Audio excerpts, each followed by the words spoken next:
2 வருஷம் வந்து அப்படியே மிஸ் பண்ண ஒரு ஆளை தான் நான் இழுத்துட்டு வந்திருக்கேன்.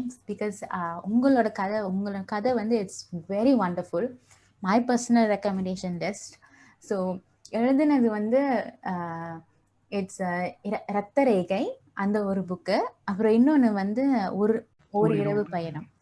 2 புக்கு, 2மே வந்து it's mystery genre. So this is the final episode of கதைப்போமா. நான் வந்து Guardian of the Moon book ரெக்கமெண்டேஷன்னா வந்து நான் யாரோட புக்கையுமே நான் ரெக்கமெண்ட் பண்ணதே இல்லை. இந்த புக்கு படிங்கன்னு நான் சொன்னதில்லை, என்னோட புக்ஸில் சொன்னதில்லை, இந்த பாட்காஸ்டில் நான் சொன்னதில்லை. நான் ரெக்கமெண்டேஷன் சொல்கிறது வந்து என்னோட ப்ரோஃபைலில் ஒரு 3 புக்கு நான் சூஸ் பண்ணியிருக்கேன். ரொம்ப நாள் அங்கே தான் இருக்குது ஃபேவரட்ஸ் அப்படின்ட்டு. ஸோ அந்த ஃபேவரட்ஸில் ஒன்று வந்து தி இங்க்லெஸ் பென் ஜாலன் எழுதிய திருமதி டிடெக்டிவ்ஸ். ஸோ ஜாலன் கூட எபிசோட் 3ல் ஒரு இன்டர்வியூ பண்ணேன். அப்போ அவர் சொன்னார், அவங்கள்ட்ட கேட்டேன், ஜாலன் கிட்ட கேட்டேன் உங்களோட ஃபேவரட் ரைட்டர் யாருன்னு கேட்டப்போ அவர் வந்து ஒரு ரைட்டர் சொன்னார். அந்த ரைட்டரோட புக்ஸ் தான் என்னோட செகண்ட் ரெக்கமெண்டேஷன். So 2 recommendation. ஒன்று ஜாலனோட திருமதி டிடெக்டிவ்ஸ், இன்னொன்று ஜாலன் சொன்ன அதே எழுத்தாளர் அண்ட் தட் இஸ் துஹிரன், அவரோட புக்ஸ். ஸோ அவர் தான் நான் வந்து இழுத்துட்டு வந்திருக்கேன் இன்னைக்கு. Hi, how are you today? Hi, நல்லா இருக்கேன். நீங்கள் எப்படி இருக்கீங்க? I am very good. And புதுசாக எழுதுறவங்களுக்கு உங்களை பற்றி தெரிஞ்சிருக்காது, ஏன்னா நீங்கள் எழுத ஆரம்பிச்சது வந்து கொஞ்சம் ஏர்லியாக தானே? ஆமாம், நான் வாட்பேட் ஸ்டார்ட் பண்ணது வந்து எனக்கு 2016 நினைக்கிறேன். அப்போ எழுதின 3 years வந்து ஆக்டிவாக இருந்தேன். அப்புறம் வந்து சம் கமிட்மெண்ட்ஸ்னால மிஸ் ஆயிடுச்சு. எஸ். ஸோ நீங்கள் டோட்டலி போயிட்டீங்க வாட்பேட் விட்டு, எழுதுறதை விட்டுட்டு? ஆமாம், நான் ஒரு லாஸ்ட் 2 years வந்து ஆக்டிவாகவே இல்லை. நான் ஈவன் ஓப்பன் கூட பண்ணலை. இப்போ ரீசெண்டாக தான் 1 month முன்னாடி தான் நான் வந்து ஜஸ்ட் ஓப்பன் பண்ணி பார்த்தேன். நிறைய கமெண்ட்ஸ் இருந்துச்சு, எல்லாம் படித்தேன். அப்போ மிஸ் பண்ணிட்டோமோன்னு தோணுச்சு. என்னடா சரி 2 years-ஆக இன்னும் கண்டினியூ பண்ணியிருக்கலாமோ அப்படின்னு தோணுச்சு. ஸோ அப்போது 2016-17 மிஸ்ட்ரிலாம் வந்து 4-5 புக்கு தான் இருக்கும். உங்கள் புக்கும் அதில் ஒன்று, அண்டு மற்ற புக்கெலாம் அவ்வளோ இதாக இல்லை, but yours was very well done. So first question, எப்படி இங்கேருந்து ஐடியா வருது ஒரு த்ரில்லர் எழுதுறதுக்கு? இல்லை எங்கேருந்து வந்துச்சு இந்த 2 புக்கு எழுதுறதுக்கான ஐடியா? ஸோ இனிஷியலாக வந்து பார்த்தா இது வந்து த்ரில்லர் சம்மந்தமான ஒரு ஸ்டோரி. ஆனால் வந்து இது ஹாரர் பேஸ்ட் அந்த மாதிரி ரொம்ப ஒரு பேய்க்களம் அந்த மாதிரி எதுவுமே இருக்காது.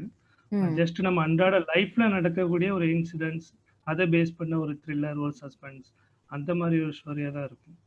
இப்போ பொதுவாக பார்த்தா வந்து ஒவ்வொரு ஆளுக்கும் ஒவ்வொரு ஜேர்னர் பிடிக்கும். சிலவங்களுக்கு ஃபேமிலி சப்ஜெக்ட் பிடிக்கும், சிலவங்களுக்கு வேற காமெடி, வேற சிலவங்களுக்கு ஆக்ஷன், ஒவ்வொருத்தவங்களுக்கு ஒவ்வொரு ஜேர்னர் பிடிக்கும். ஓகே, ஸோ இப்போ ஃபார் எக்ஸாம்பிள் வந்து சினிமாவை எடுத்து பார்த்தா கூட சிலவங்க ஃபேமிலி ஓரியன்ட் ஃபிலிம் பிடிக்கிறவங்களுக்கு வந்து சில ஆக்ஷன்ஸ் மூவிலாம் பிடிக்காது, இல்லைன்னா மற்ற ஜேர்னர் மூவி வந்து லவ் மூவி அதிகமாக பிடிக்காது. ஸோ ஒவ்வொருத்தவங்களுக்கு ஒவ்வொரு டேஸ்ட் இருக்கும்.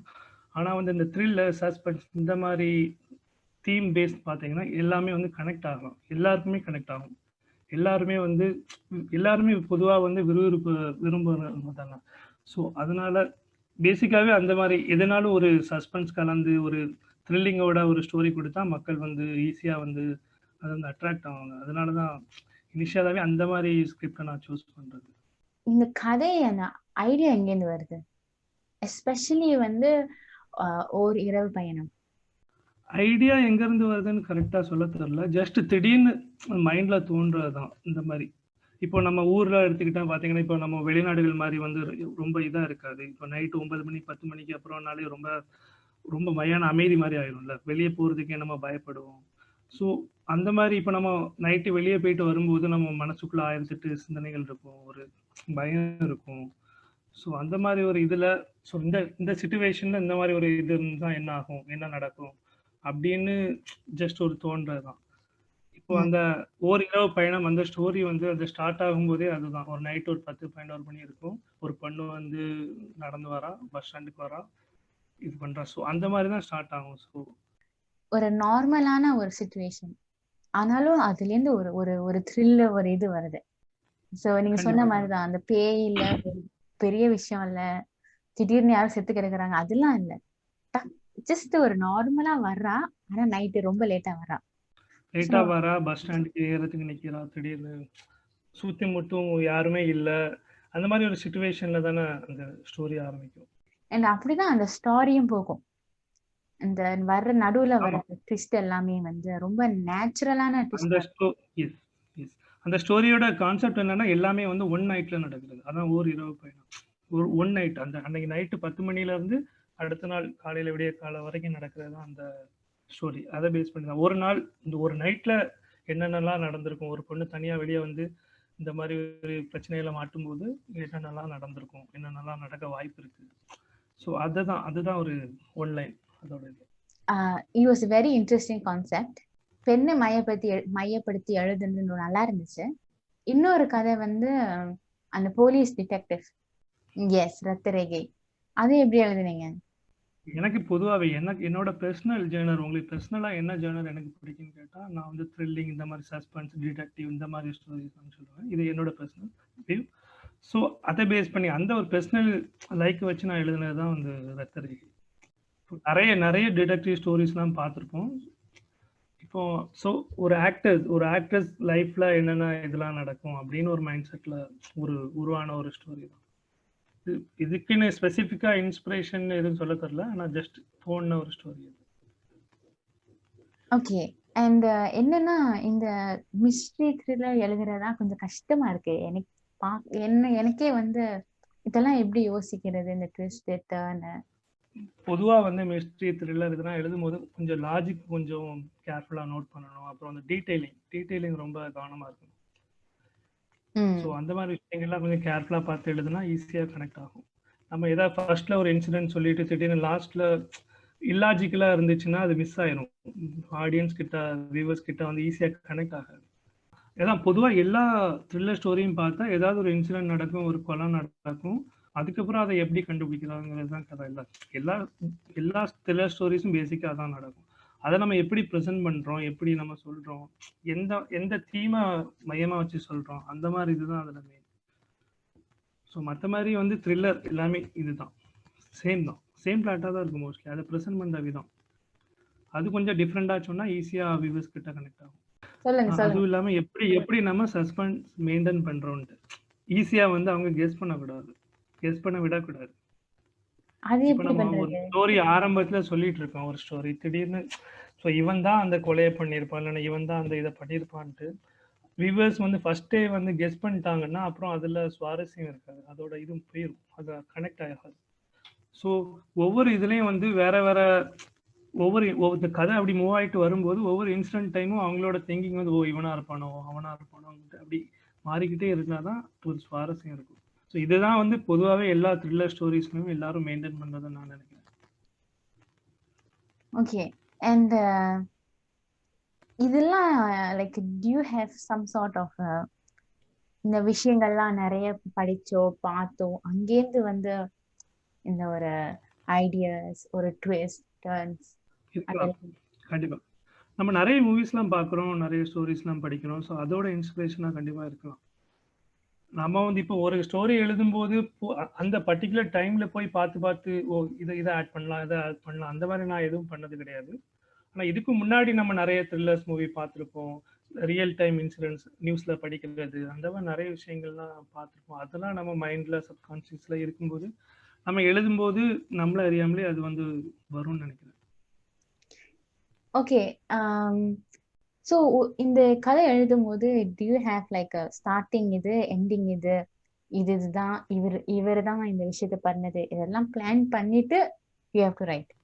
ரெண்டு விதமா எழுதலாம். சில இது வந்து நீங்க எல்லாமே பக்காவா பிளான் பண்ணிட்டு ப்ரெசென்ட் பண்றது. ஃபர்ஸ்ட்ல இருந்தே வந்து ஒரு ஸ்டோரியை வந்து எலாபரேட் பண்ணி இது பண்ணிட்டு கொஞ்சம் கொஞ்சமா எக்ஸ்டெண்ட் பண்ணி கடைசியில நமக்கு எல்லாமே தெரியும், இவ தான் பண்ணியிருப்பான்ட்டு அப்புறம் எல்லாம் தெரிஞ்சு எல்லாம் பிளான் பண்ணி எல்லாம் இது ரெடி பண்ணி வச்சுட்டு அதை நம்ம ப்ரெசென்ட் பண்ணலாம். அப்படி இல்லைன்னா நம்ம சீரீஸ்லாம் பார்த்தா ஒவ்வொரு இதாக தான் வரும், இல்லை ஒவ்வொரு நாளும் அதை எக்ஸ்டெண்ட் பண்ணி கொண்டு போறது. இப்போ நம்ம வாட்பாட் எடுத்துக்கிட்டாலும் ஒரு ஸ்டோரி வந்து நம்ம ஸ்டார்டிங்ல ரெடி பண்ணிடுவோம், ஆனா ஒரு எபிசோட் 2 எபிசோட் போடும், அதுக்கப்புறம் ஒவ்வொன்றா நம்ம எக்ஸ்டெண்ட் பண்ணிக்கிட்டே இருப்போம். ஸோ ஃபர்ஸ்டே வந்து இந்த விஷயங்கள் நடக்கும், ஒரு ரஃப் பிளான். ஆமா, ரஃப் பிளான். ஃபுல்லா கிடையாது. ஒரு பேசிக். இந்த ஒரு ஸ்டோரி எடுத்துக்கிட்டா இவ்வளோ கேரக்டர்ஸ் அதுல இருக்கு. ஓகே. அந்த கேரக்டர்ஸ்லாம் ஃபர்ஸ்ட்டே வந்து நம்ம நோட் பண்ணி வச்சிடலாம். இது சிம்பிளா ஒரு ஒன் லைன் சொல்லுவாங்கல்ல. அது மாரி ம். இவர் தான் அந்த கொலைய பண்ணியிருப்பான். ஸோ அத வந்து நம்ம எப்படி பிரசன்ட் பண்றோம்? எந்த மாரி கொண்டு போறோம்? ஆடியன்ஸ் எப்படி வந்து கெஸ் பண்ண முடியாத அளவுக்கு நம்ம லிங்க் பண்ணி கொண்டு போறோம் அப்படின்னு. ஓகே, இங்க நான் ஒரு விஷயம் சொல்லணும். ஏன்னா இங்க உன்னோட 2 ஸ்டாரீஸ் ரத்த ரேகையும் ஓர் இரவு பயணம். இந்த 2ல வந்து எனக்கு ரொம்ப பிடிச்சது வந்து ஓர் இரவு பயணம். ஒரே ஒரு நைட்ல எஸ், எஸ். கதை. அதுவும் ஒரே ஆமா. ஒரு பொண்ணுக்கு என்ன நடக்குது அப்படின்ட்டு. எஸ். அண்ட் ரொம்ப நேச்சுரலா ஒரு பொண்ணு வந்து நைட்டு லேட்டா வெளியே எங்கேயோ போறான்னா அடுத்து என்ன நடக்கும்? பக்கத்துல யாரும் இப்படி ஒரு மாதிரியா ஒரு ஆள் கரெக்ட், கரெக்ட், உட்கார்ந்திருப்பாங்க. கரெக்ட். நீங்க பஸ்லயே எல்லாமே உங்களோட எஸ், எஸ், எஸ். எல்லாமே உங்களோட மைண்ட்ல நீங்க அப்படி தோணும்போது, அத ஜஸ்ட் நீங்க ரைட்டிங்லயே எடுக்காம, அத வந்து நீங்க ஜஸ்ட் இமேஜின் பண்ணி பார்க்கலாம். இந்த பொண்ணு இந்த டைம்ல பஸ்ல இருக்கான்னா, பக்கத்துல ஒரு ஸ்ட்ரேஞ்சர் இருக்கான்னா, எப்படி அவ ஃபீல் பண்ணுவா? என்ன நடக்கும்? கையில அவகிட்ட அவ்வளோ பவுன் நகை இருக்குது. அத எப்படி அவ கேர்ஃபுல்லா கொண்டு போவா? அப்படின்னு சொல்லிட்டு நம்ம இமேஜின் பண்ணும்போதே நமக்கு தோணும்ல. ம். ஸோ அப்படி இமேஜின் பண்ணி எழுதுனா, அது வந்து ரியலிஸ்டிக்கா இருக்கும்னு நான் நினைக்கிறேன். அண்ட் கடைசி வரைக்கும் வந்து அந்த யாருன்னு என்னால கண்டிப்பா சொல்ல முடியல. யாரு அப்படின்ட்டு. ஐ மீன் அந்த கிளைமேக்ஸ்ல எஸ். லாஸ்ட். ஸோ கிளைமேக்ஸ் ரொம்ப நல்லா எழுதியிருந்தீங்க.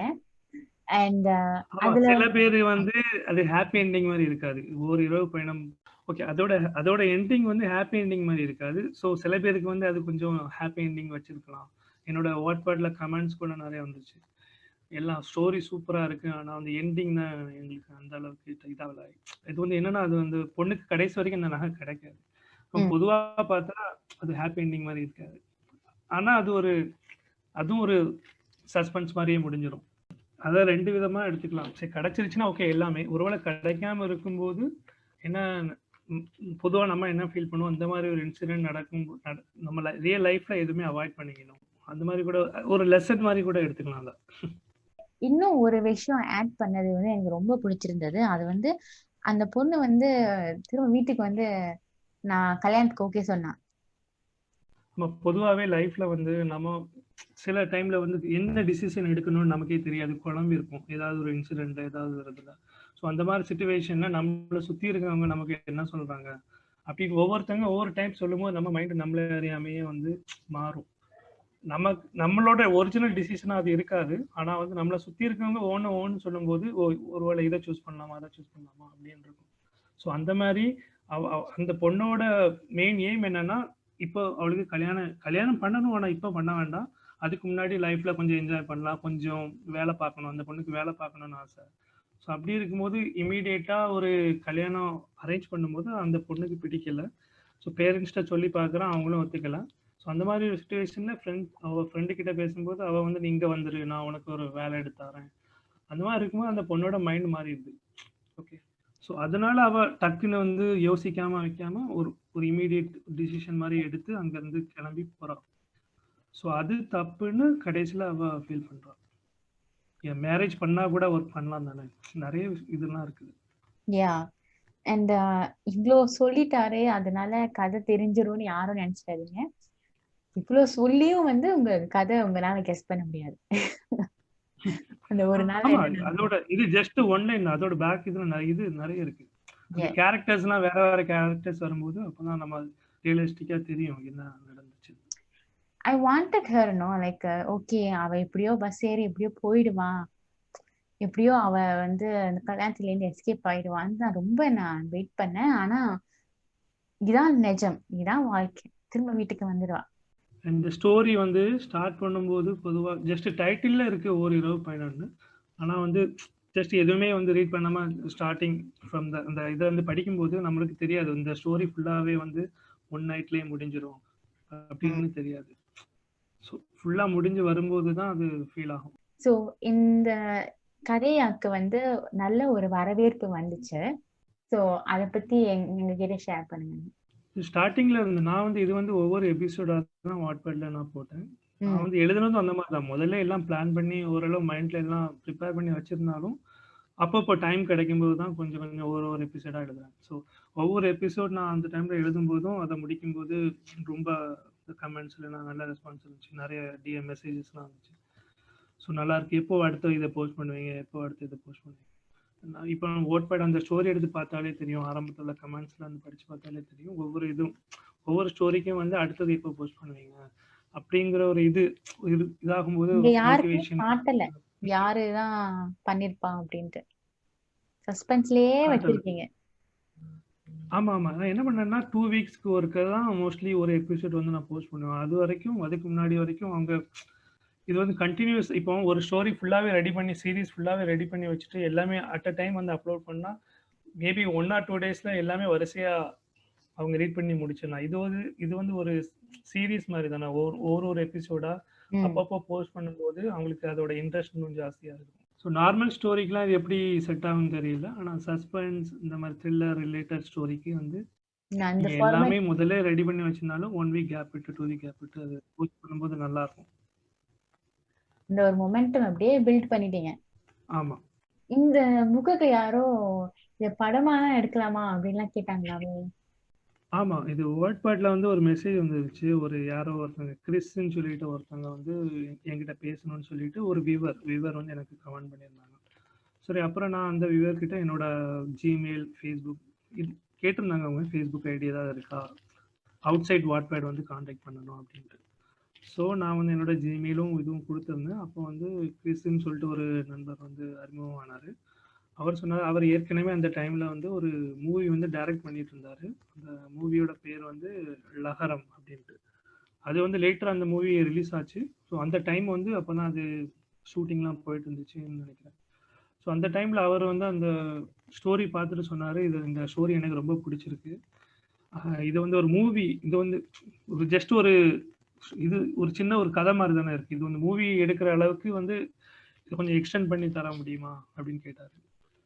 நான் பண்ணி தரேன்னு சொன்னேன். ஆனா வந்து அப்போ இருக்க சிச்சுவேஷன்ல எனக்கு அதை எக்ஸிக்யூட் பண்ண முடியல. ஸோ நான் அவர்கிட்ட சொன்னேன், இப்போ நிறைய கமிட்மெண்ட்ஸ் அதெல்லாம் இருக்கனால எனக்கு அதை எக்ஸ்ட்ரா ஃபோக்கஸ் எடுத்து எனக்கு ரைட் பண்ணி தர முடியல. I think it's perfect for ஒரு ஷார்ட் மூவி, ஷார்ட் ஃபிலிம். ஒரு 1/2 மணி நேரத்துக்குலாம் இப்போலாம் ஒரு ஷார்ட் ஃபிலிம் வருதுல, யூடியூப்ல எல்லாம் போடுறாங்கல்ல. ஆமா ஆமா, இப்போ அந்த ரொம்ப ட்ரெண்டிங்கா இருக்குது. ஆனா அந்த டைம் 2016 நினைக்கிறேன். அந்த டைம்ல இந்த அளவுக்கு வெப் சீரிஸ் இதெல்லாம் வந்து இதாகல. ஒருவேளை இப்ப நடந்திருந்தா கூட அந்த சீரியஸா கூட எடுத்துக்கலாம் மேபி. இது இந்த லோ பட்ஜெட்ல ஆனாலும் வந்து ஒரு நல்ல ஒரு விறுவிறுப்பான ஒரு கதை. அந்த 1/2 மணி நேரம் ஷார்ட் மூவிக்கு பெஸ்ட் ஸ்டோரி. கண்டிப்பா கண்டிப்பா. மேபி அந்த டைரக்டர் கூட அந்த டைம்ல வந்து அவங்க எடுத்துட்டு இருந்த படம் கூட அந்த மாதிரி ஒரு லோ பட்ஜெட் ஒரு க்ரௌட் ஃபண்டிங் மூவி தான். அந்த படத்தோட ஆக்டர் வந்து நந்தான்னு ஒரு ஆக்டர் உண்டு, அவங்க தான் நடிச்சிருந்தாங்கன்னு நினைக்கிறேன். அந்த படம் லேட்டா ரிலீஸ் ஆச்சு. அதுவும் அந்த மாதிரி தான். ஸோ அவரோட மெயின் இது என்ன இருந்துச்சுன்னா அந்த மாதிரி தான், நீங்க சொன்ன மாதிரி ஒரு லோ பட்ஜெட்ல இந்த இது வந்து நல்லா செட் ஆகும் ஈஸியா. அது இல்லாம நல்ல விறுவிறுப்பா நல்லா ஈஸியா ஆடியன்ஸ் கிட்ட கனெக்ட் ஆகும். இத வந்து இன்னும் ஒருத்தவங்க வேற யாராவது இத வந்து ஒரு யூடியூப்காக எடுத்து பண்ணா இது ரொம்ப பெரிய சக்சஸா இருக்கும். ஏன்னா நிறைய கதை நான் படிச்சிருக்கேன் வாட்பேட்ல, ஒரு கம்ப்ளீட் கதை கொடுத்துருந்தேன். இந்த மாதிரி ஒரு த்ரில்லர் ஸ்டோரிஸ்லாம் வந்து நம்ம வந்து அதை படிச்சுட்டு இருக்கும் போதே வந்து நம்ம விசுவலைஸ் பண்ணி பார்ப்போம். இப்படி அது வந்து இன்னும் நம்ம கிட்ட ரொம்ப கனெக்ட் ஆகும். இப்போ நார்மலா மற்ற மாதிரி ஆக்ஷன் ஸ்டோரியோ இல்லைன்னா ஃபேமிலி ஓரியன்ட் வேற ஏதாவது ஒரு ஸ்டோரினா கூட ஜஸ்ட் படிச்சுட்டு அப்படி இது பண்ணிட்டு போயிடுவோம். ஆனா இந்த மாதிரி ஒரு த்ரில்லர், இந்த மாதிரி ஒன் நைட்ல நடக்கிற சப்ஜெக்ட்லாம் இருக்கும்போது அதை படிக்கும்போது நமக்குள்ள அது விசுவலைஸ் பண்ணி பார்ப்போம். அது வந்து ஈஸியா வந்து ஆடியன்ஸ்க்கு ரொம்ப ஈர்க்கும். இது எழுதுறதுக்கும் ஒரு ஸ்கில் தேவை. இந்த அளவுக்கு ஒரு புக்கு வந்து எல்லாரும் ஆன்லைன்ல எழுதியிருக்காங்களான்னா கண்டிப்பா இல்லை. ஸோ எங்கேருந்து ஸ்டார்ட் ஆனிச்சு இந்த எழுதுறது? நான் வாட்பேட் ஜாயின் பண்றதுக்கு முன்னாடி வந்து ஜஸ்ட் பிளாக்ல வந்து சிறுகதைகள் அந்த மாதிரி எழுதியிருக்கேன். இந்த மாதிரி ஒரு சீரீஸா கண்டினியூஸா எழுதுறதுல எபிசோடா. ஆனா வந்து ஒரு இதுலயே முடியற மாதிரி சீரீஸ். முதல்ல வந்து அனாமிகா அப்படின்னு சொல்லிட்டு ஒரு சிறுகதை எழுதியிருந்தேன். அது வந்து என்னோட பிளாக்ல போட்டிருந்தேன். அப்புறம் நிறைய சோஷியல் மீடியாலாம் ஷேர் பண்ணியிருந்தேன். கொஞ்சம் ஃப்ரெண்ட்ஸ் எல்லாம் படிச்சுட்டு நல்லா இருக்குன்னு சொன்னாங்க. அதுக்கப்புறம் வந்து அதை படிச்சுட்டு ஒரு சிறுகதைகள்.com சொல்லிட்டு ஒரு வெப்சைட், அது வந்து அவங்க எனக்கு மெயில் பண்ணி கேட்டிருந்தாங்க.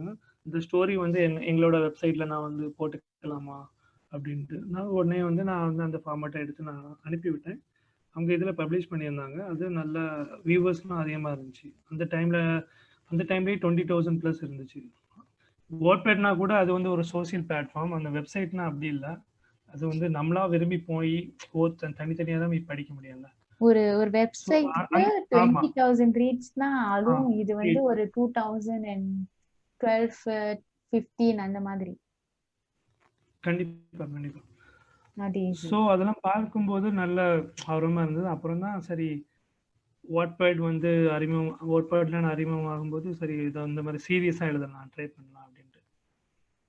அது என்னோட இன்ஸ்பிரேஷன் உன்னோட புக்கும் ஒரு இதா இருக்கும். ஏன்னா எனக்கு முன்னாடி நீ வாட்ஸ்அப்ல யூஸ் பண்ணிட்டு இருந்தேன்னு நினைக்கிறேன். ஸோ உன்னோட இதுவும் நான் படிக்கும்போது அது வந்து எனக்கு ஒரு ஆர்வமா இருந்துச்சு. நம்மளும் இந்த மாதிரி பண்ணலாம், எழுதலாம் அப்படின்னு சொல்லிட்டு ஸ்டார்ட் பண்ணது தான் ஒரு இரவு பயணம் ஸ்டார்டிங்ல.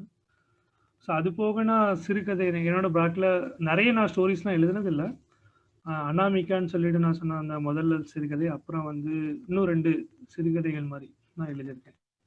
மற்ற மாதிரி நான் அதிகமாக எனக்கு எழுதுறதுக்கு மைண்ட்ல நிறைய தோணும். ஆனால் வந்து அதை ஃபுல்லா எழுதுற அளவுக்கு எனக்கு டைம் கிடைக்கல. இப்போ ஒரு கம்பேக் கொடுக்கணும், அதுக்காக தான் நான் கூட்டிகிட்டே வந்திருக்கேன். பிகாஸ் கண்டிப்பா ஸோ கம்பேக்குக்கு என்ன எழுத போறீங்க? கம்பேக்குக்கு என்ன எழுதலாம், மறுபடியும் த்ரில்லர்லேயே போகலாமா இல்லைனா வேற எதுலையும் போகலாமா அப்படின்னு ரொம்ப சிந்தனையா இருந்துச்சு. இன்னொரு விஷயம் என்னன்னா வந்து நான் ரத்தரேகை ஸ்டோரி வந்து கம்ப்ளீட் பண்ணியிருந்தேன்ல, கம்ப்ளீட் பண்ணி உடனே வந்து அதோட பார்ட் 2 மாதிரி எழுதலாம்னு சொல்லிட்டு நான் அந்த டைம்ல எழுத ஸ்டார்ட் பண்ணி ஒரு 25% நான் எழுதியிருப்பேன் அந்த டைம்ல. எழுதி நான் எல்லாமே போஸ்ட் பண்ணல. 25% எழுதிட்டு அப்புறம் 1-2 எபிசோட் நான் போஸ்ட் கூட 2வது பண்ணேன் வாட்பாட்ல. அது என்னன்னா அந்த டைட்டில் வந்து என்னன்னா கொலை நடுக்கம் அப்படின்ட்டு. என்னன்னா அதுல அந்த ரத்தரேகையில உள்ள எல்லா மெயின் கேரக்டர்ஸ் எல்லாமே இதுலயும் வரும். அந்த அதுல உள்ள அந்த ஜெய்தீப்னு சொல்லிட்டு அந்த இன்வெஸ்டிகேஷன் ஆபீசர் இருக்கார்ல, அவரோட அடுத்த ப்ராஜெக்ட் மாதிரி, அடுத்த இன்வெஸ்டிகேஷன் அந்த அதே இன்வெஸ்டிகேட்டர் ஆனா வேற. ஆமா ஆமா ஆமா. நீங்க இந்த ரத்தரேகை எண்டிங் இதுல கூட படிக்கும்போது தெரியும், லாஸ்டா முடியும் போது அவருக்கு ஒரு கால் வரும், அந்த மாதிரியும் முடியும். ஸோ அதுல இருந்து அடுத்த இதுக்கு கண்டினியூ பண்ணான்னு சொல்லிட்டு தான் நான் எழுதினேன். ஒரு 25% வரைக்கும் எழுதி வச்சேன். அப்புறம் சில தவிர்க்க முடியாத காரணத்தினால வந்து என்னால் கண்டினியூ பண்ண முடியல. என்னோட ஒர்க் ப்ளஸ் பர்சனல் கமிட்மெண்ட் 2ம் அதிகமாக இருந்தனால ஒரு சில 1 இயரா நான் வந்து எதுவுமே பண்ணல. 2வது கூட நான் போயிட்டு அதை முதல்ல போட்ட 2 எபிசோட நான் டெலீட் பண்ணிட்டேன். என்ன கண்டினியூ பண்ண முடியல, அது வந்து முடிவாகாம இருக்குது அப்படிங்கிறதுனால அது வந்து டெலீட் பண்ணிட்டேன். ஸோ அந்த 25% என்னோட இது டிராஃப்டா இருக்கு. ஸோ அதை கண்டினியூ பண்ணலாமா இல்லைன்னா இன்னொரு வேற ஃப்ரெஷ்ஷா ஸ்டார்ட் பண்ணலாமான்ட்டு ஒரு திங்கிங்ல இருக்குது. இப்போ வந்து ஃப்ரெஷ்ஷா ஸ்டார்ட் பண்ணலாம்னு நினைச்சிருக்கேன். அப்பவே சொன்னேன்ல அந்த கிண்டல்ல எல்லாம் போட்டு. அது நான் போட்டிருக்கேன். என்னோட ஓரிரவு பயணம் இப்போதான் 2 டேஸ் முன்னாடி தான் உங்ககிட்ட கேட்டு அதுபடி நான் போட்டிருக்கேன். பப்ளிஷ் ஆயிடுச்சு. அதுவும் கிண்டல்ல வந்து இந்த த்ரில்லருக்குலாம் வந்து எக்ஸ்ட்ரா மவுஸ் இருக்கான். இந்த நார்மல் இங்க வந்து ரொமான்ஸ் ஓவரா விற்கும், மற்ற கம்மியாவது விற்கும். ஆனா கிண்டல்ல வந்து இந்த ஹாரர் த்ரில்லர் இதுக்கெல்லாம் வந்து நல்ல மார்க்கெட் இருக்கு அப்படின்னாங்க. ஸோ நீ சொல்லு, ஒரு ஒன் மந்த் கழிச்சு நீ சொல்லு எப்படி வந்து அந்த ரிப்போர்ட் வரும், இத்தனை பேர் படிச்சிருக்காங்கன்னு. I'm sure it will be a huge success. கண்டிப்பா. ரொம்ப தேங்க்ஸ். Finally, thriller ஜானருக்கு வந்து really one of the best writers I know. So இந்த 2020ல வந்து நான் வந்து ஸ்டோரிஸ் எந்த இதுவுமே நான் பெருசா படிக்கல. ஆனா வந்து மூவிஸ் நான் நிறைய த்ரில்லர்ஸ் மூவிஸ் நான் 1-2 பார்த்தேன். மெயினா வந்து மலையாள மூவிஸ் கொஞ்சம் பார்த்தேன். ஸோ அதுல ஒரு படம் சொல்லணும்னா கூட அஞ்சாம் பத்திரன்னு ஒரு படம் வந்துச்சு. ஒரு சஸ்பென்ஸ் த்ரில்லர், நல்லா இருக்கும். ரொம்ப எல்லாருமே ரெக்கமெண்ட் பண்ண ஒரு மூவி தான். ஸோ அது பார்த்தேன். அப்புறம் வந்து இன்னொரு மூவி வந்து நேம் வந்து எனக்கு மறந்துருச்சு. அது ஒரு கன்னடா மூவி, அதுவும் ஒரு சஸ்பென்ஸ் த்ரில்லர். அது வந்து ரொம்ப ட்ரெண்டிங்கா இருந்துச்சு அந்த டைம்ல. நான் உண்மையா நிறைய பார்த்த ஜர்னல்னா த்ரில்லர்ஸ் தான் அதிகமாக பார்த்தது. ஓகே. அண்ட் இந்த கம்பேக்குக்கு நிறைய பேர் வெயிட் பண்ணியிருக்காங்க. ஸோ அவங்களுக்கு ஏதாவது ஒரு மெசேஜ். உங்களோட ஸ்டோரிஸ் வந்து நீங்க எப்பவுமே வந்து எழுதுறதோட நிக்காம அதோட கன்சிஸ்டன்சி மெயின்டைன் பண்றது தான் அதோட மெயின் இது. ஸோ என்ன மாதிரி இப்போ நான் வந்து ஸ்டார்ட் பண்ணி ரைட் பண்ணி நிறைய ரெஸ்பான்ஸ் கிடைச்சிது. அப்படி இருந்தும் என்னால் வந்து சில பல கமிட்மெண்ட்ஸ்னால கண்டினியூ பண்ண முடியல. ஸோ நீங்கள் உங்களுக்கு எப்பப்பெல்லாம் சான்ஸ் கிடைக்குதோ அதை வந்து நிறுத்தாமல் எழுதிக்கிட்டே இருந்தீங்கன்னா நீங்கள் அடுத்த லெவலுக்கு கண்டிப்பாக ரீச் ஆகிட்டே இருக்கலாம். ஸோ நான் வந்து 2017 நான் நிறுத்திட்டேன். இப்போ வந்து நான் அந்த 3 வருஷம் மிஸ் பண்ணாமல் அந்த 3 வருஷம் நான் ஏதாவது இதை விட நான் அதிகமாக 4-5 ஸ்டோரிஸ் எழுதியிருந்தா அதோட ரீச் இன்னும் அதிகமாக தானே இருந்தது. இப்போ வந்து இந்த 2 ஸ்டோரியை மட்டும் பற்றி நம்ம பேசிகிட்டு இருக்கோம். ஸோ இன்னும் ஒரு 4 ஸ்டோரி பற்றி பேசுறதுக்கு ஒரு சான்ஸ் கிடைச்சிருக்கும் கண்டிப்பாக. எந்த சுச்சுவேஷனாக இருந்தாலும் கன்சிஸ்டன்சி மெயின்டைன் பண்ணால் நல்லதுன்னு நினைக்கிறேன். நான் இன்னும் ஸ்டார்ட் பண்ணிட்டேன். டைட்டில் எல்லாமே வந்து கான்செப்ட் எல்லாமே வந்து மைண்டில் வந்துருச்சு. நீ அதை டைம் கிடைக்கும் போதெல்லாம் அதை வந்து நான் கண்டினியூ பண்ணேன். ஒரு 4-5 எபிசோட் எழுதின பிறகு நான் ஒவ்வொன்றா போஸ்ட் பண்ணலான்னு இருக்கேன். ஏன்னா இப்போ நான் ஒரு எபிசோட் எழுதிட்டு திடீர்னு இடையில கேப் விட்டா வந்து நல்லா இருக்காதுல்ல. அதனால ஒரு 5-6 எபிசோட் எழுதி வச்சுட்டு அப்புறம் ஒவ்வொன்றா போஸ்ட் பண்ணா இன் பிட்வீன் ஏதாவது நமக்கு பிஸியானா கூட நம்ம ஏற்கனவே எழுதி வச்ச இது இருக்கும்ல. I agree with this. ஏன்னா இந்த த்ரில்லர் ஃபார்மேட் வந்து அந்த வாட்பேட்ல ஒவ்வொரு வாரம் ஒவ்வொரு இது போடுறது வந்து ரொம்ப பெர்ஃபெக்டா இருக்கும். விடாம அந்த நான் வீக்லி நான் எக்ஸ்பெக்ட் பண்ணுவேன் ஒரு அப்டேட். எந்த மாதிரி ஸ்டோரி சொல்லிட்டு உனக்கு ஏதாவது இது இருக்கா? அபார்ட் ஃப்ரம் த்ரில்லர், த்ரில்லர் கூட சொல்லலாம். அதை விட வேற ஏதாவது எழுதினா நல்லா இருக்கும். இந்த மாதிரி ஜானர் நல்லா இருக்கும். மற்ற ஜானர் எழுதுறதுக்கு நிறைய பேர் இருக்காங்க. ஒரு ஃபேமிலி ஸ்டோரியா இருக்கட்டும், ஒரு ரொமான்ஸா இருக்கட்டும், இல்ல ஒரு பேய் ஸ்டோரியா கூட எழுதுறாங்க. பட் இந்த த்ரில்லர் வந்து நிறைய பேர் எழுதல. வாட்பேட்ல பார்த்தது வரைக்கும் நான் அதிகமா நோட் பண்ண ஸ்டோரிஸ்லாம் வந்து லவ் ஸ்டோரிஸ் அதிகமா எழுதுறாங்க. அப்படி இல்லைன்னா ஹாரர் ஸ்டோரிஸ். இந்த ரெண்டும் தான் நான் பார்த்த வரைக்கும் அதிகமா இருந்தது. அது இன்னும் அப்படிதான் இருக்கு. So I expect more horror தவிர like detective story, actual detective story நான் எக்ஸ்பெக்ட் பண்ணேன். ஸோ நீ எழுத நீ மட்டும் தான் இருக்கேன், 1-2 பேர். ஏதாவது ஹிண்ட் வேணுமா இப்போ எழுதுறத ஸ்டோரி பத்தி? எஸ், நான் சிம்பிளா சொல்றேன். இப்போ நார்மலா ஒரு ஃபேமிலி இருக்காங்க. எல்லாமே ஸ்மூத்தா போயிட்டு இருக்க ஒரு ஃபேமிலி. எல்லாம் அவங்க நல்லா ஹாப்பியா வாழ்ந்துட்டு இருக்க ஒரு ஃபேமிலி.